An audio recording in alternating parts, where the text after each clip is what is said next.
Salut à tous, allez on a quelques images qui viennent de fuiter pour la future Mégane électrique. Alors l'arrière me fait penser un peu à Volkswagen ID3 ou ID4, personnellement.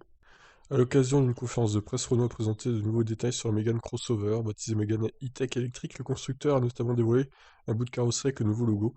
La rivale de la Volkswagen ID3 sera présentée en septembre, et commercialisée début 2022. On distingue notamment le nom Mégane avec un E majuscule à la fin, formant comme des branches d'une prise. Commercialement, l'auto prend la dénomination de Mégane E-Tech électrique. La signature lumineuse est inédite, au même titre que le fin bandeau lumineux situé entre les feux. Ça, du coup, c'est un dessin imaginé par l'Argus. Ça devrait être à peu près la même chose, en vrai. Gilles Vidal a également présenté des visuels de l'intérieur de la future Mégane électrique. Comme l'Argus vous l'annoncez il y a déjà quelques mois, l'agencement sera calqué sur celui du concept Renault Symbiose, avec la présence de deux écrans de très grande qualité positionnés en L. Le directeur du design de Renault parle de haute technologie embarquée avec notamment un système multimédia MyLink développé conjointement avec Google, ainsi que d'un espace accru avec davantage de rangements alliant confort et praticité. L'un d'eux sera installé à la base de l'écran central et permettra d'y déposer son smartphone par exemple. Quant à la commande de la boîte de vitesse, elle migre derrière le volant. Quoi? La boîte de vitesse? Passe sur la version électrique, hein, du coup. Les lignes, les volumes et les matériaux incarnent une nouvelle ère, à en croire le constructeur. Alors, bon, c'est raté. On va essayer de rouvrir le lien. Voilà. C'est sympa à l'intérieur, hein. Ça a l'air plutôt pas mal, à première vue.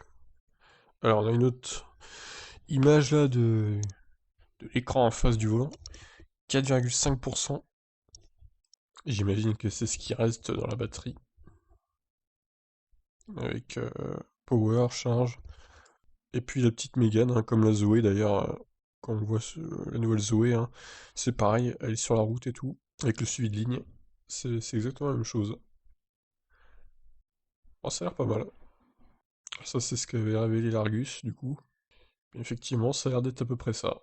Alors, niveau puissance, le crossover sera dispo avec 3 niveaux de puissance compris entre 150 et 220 chevaux, alors que la marque française a annoncé vouloir limiter tous ses véhicules à 180 km/h.